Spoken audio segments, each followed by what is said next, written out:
Hey everyone, Adam here at Fitness Together Burlington, going to take us through the Half Turkish Get Up. So, to start out with your position, you are going to lay on your back.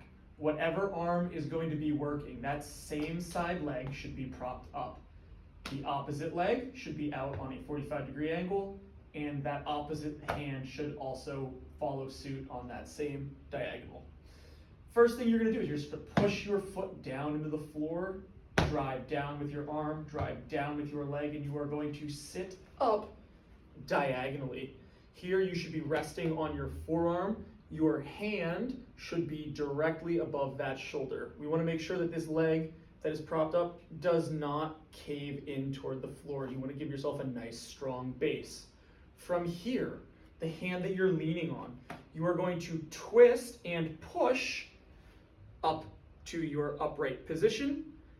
The final step will be a glute bridge. Again, making sure that that arm is straight off of your shoulder and it has not swayed off center. To finish the move, you will reverse each step individually. So you will drop your butt down, making sure that your knee does not collapse in. You will now untwist your arm back to your forearm, and you will finish by laying down. Now, let's talk some progressions from this position. We can add a kettlebell.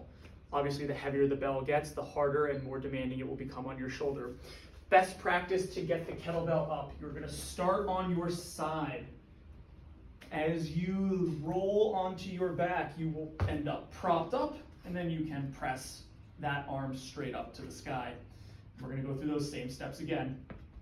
I'm going to sit up diagonally, making sure that I'm driving using my non-working arms and appendages.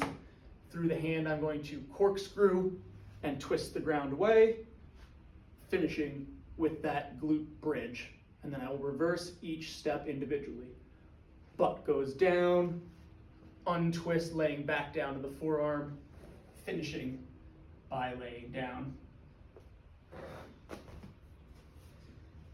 This has been Adam at Fitness Together Burlington.